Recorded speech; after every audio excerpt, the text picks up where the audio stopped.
Bro, y'all cannot convince me that men like women. They don't. They don't like conversing with them. They don't like being around them. They don't like spending their time with them. They don't like spending their money with them. Men don't like women. The only thing men like about women is getting fucked. And it's getting fucked, not fucking. It's getting fucked. And it's specifically getting fucked because they don't pleasure women.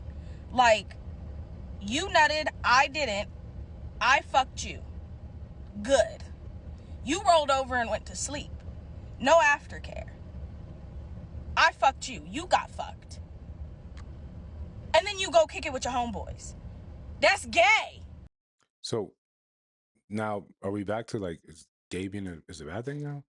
Right? Whenever we use that to shame men out of their position or things that they want to do or don't want to do, then again, that shaming language is just tired. Um, I think this is just a good example of you not realizing the type of men that you allow to, have access to your body. If you want to be more interesting, you should be more interesting. Men love hanging out with women.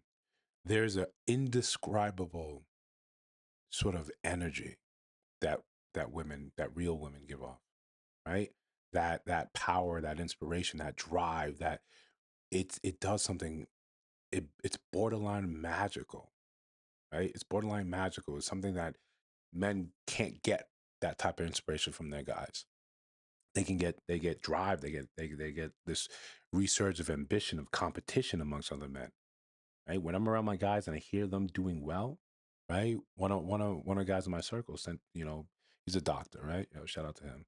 And he sent us photos of him on a set being interviewed, and this is just like it lights a fire under you. Right? You see that, you see him doing well in his field, and you want to do the same thing. You want to excel in your field.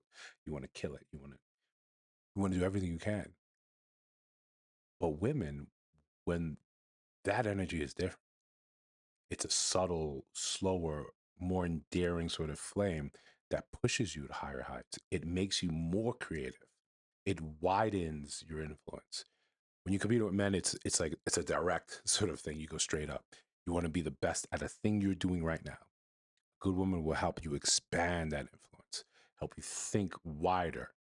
But if you come around guys that don't like you, that don't like to be around you, yeah, maybe there's some things about you that aren't that thing. That's it's just plain that simple. You can't keep thinking that it's just everyone else. Like colloquially, we could say for this video, who hurt you? So before we dive down and really sink our teeth into this, guys, hit that like button, comment, subscribe. Tell your friends to subscribe. Tell your mom to subscribe, right? We all can get down. We all can have fun on this. Hit that notification bell just in case you miss new uploads because YouTube does whatever YouTube does. We are all slaves to YouTube's algorithm, but we'll do what we can and see what we can learn from these videos. Bro, y'all cannot convince me that men like women. They don't. They don't like conversing with them. They don't like being around them. They don't like spending their time with them. They don't like spending their money with them. Men don't like conversing with women that don't have anything to say. Men don't like women, spending their money on women that don't seem to be worth it. Yes, you can find the truth in all of these. And you saying this is just sort of exemplifying that the men that you around, the men that you allow access to, cannot wait to nut and then leave. That is not a thing on the rest of us and saying, because we prefer to be around our guys, that somehow now we're gay for that experience. No, there's just no judgment. There's no expectations around you guys. If you're quiet, when guys get together, if you're quiet, then he's quiet. He doesn't need to fill the silence. He doesn't now think that well, is he mad at me? Did I do something wrong? No, you just understands this companionable silence. That's sometimes what guys need, or sometimes they need that relief from having to toe the line with you all the time. Even when we love you, even when we're fond of you, there's times when we have to make sure we are not exposing you to the worst of our natures, or we're just not telling you all the things that bother us because we don't want to unburden ourselves. We don't want to burden you with X, Y, and Z.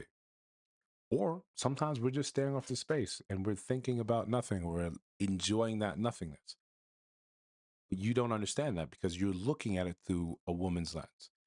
if you expect a man to behave like a woman, then you need to get a girlfriend, right? That's understandable. Does that mean that he's gay? No, no.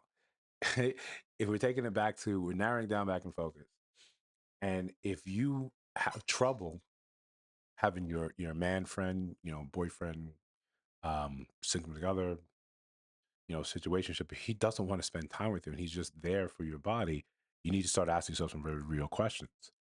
How you began this relationship, how you might want to change this relationship. That's sometimes an incongruent thing. If you guys can't sit up on the phone or FaceTime or yeah, and you see that he actually does have the ability to communicate, he does enjoy communicating, you might have an issue. You We have to open ourselves up to, and this is genderless, right? We all have to open up ourselves to the reality that we may be the issue. We're not all perfect. We don't all get it right at the first time, second time, third time, fourth time. That does not mean that somehow something is fundamentally wrong with you. And constantly saying that you just must be gay because you prefer hanging out with your boys, you may just not be fun, right? Let's open ourselves up to the reality that you just may not be fun. And I'm not saying that, women can't be fun, or I'm not even saying that men, are sometimes not boring ones. We've seen plenty of women calling these apps and say, yeah, their man is boring. They'd rather do this. They'd rather entertain as a thug, right? Or that's why they like going around their girls. There's more, it's different. It's funner for them. Great. Acknowledge. Just because someone isn't your cup of tea or someone doesn't enjoy the taste of your tea doesn't mean that there's something wrong with them. Take some time to do some self-reflection and say, could I perhaps be the issue? Men don't like women. The only thing men like about women is getting fucked. And it's getting fucked, not fucking. It's getting fucked. And it's specifically getting fucked because they don't pleasure women. Like, you nutted, I didn't. I fucked you. Good. You rolled over and went to sleep. No aftercare. I fucked you. You got fucked. Cause someone in the comments, tell me if this is girl math. I'm having trouble sort of, divvying this thing apart right here. Um, but again, yeah, well, not men. People seek pleasure, right? And if that's the only thing that they can find within you, that's the only thing that you have to offer. Those type of men. Again, I say this, and I had a conversation just yesterday about talking about the channel, talking about some of the things that I frequently say, and I'm going to continue to frequently say this. If this is the type of level of discourse you're around, it's reflective of the type of person, the type of energy that you are putting out. The one-offs happen, right? You meet someone and, you're talking about 50-50 and you're confused. Like, this is not what I don't have in the main, in my real life, I don't have conversations about 50-50. I don't have women saying, you need to send me a bag because, or you need to, pay for my gas because in fact, if you can swim through the subscribers and find people that actually know me, if my friends ask me for something monetarily, it's usually without question I already gave it to them. Hey, can you send me this? Blah blah blah blah blah. It's already sent. I'm already off joking on another topic because that's the type of circle I have around me. I don't fear that they won't repay what they've borrowed, or the fact that they asked for it means that they really need it. And I'm not seeking repayment. So I say all that to say you should subscribe. But in all seriousness, I say that to say if that the level of discourse that you're around you find repulsive, take some time to find out why that is now the norm for you. Take some time to find out why you were attracting or what you're putting out that causes this to be the thing around you. Because in reality, it's time to take a step back. Separate and elevate. But if this is what you kind of honestly want, and maybe that's a real conversation you need to have in the mirror, I don't know what to tell someone like this because their mind is completely made up and said, yeah, you don't want to hang out with me. That means you must be gay. There's no room to say, I may be an awful person, but sex with me is not bad. Guys, if you feel what I'm thinking, you see some videos down here Why don't you go ahead and take a look at those? Or more importantly, you can subscribe. Let me know.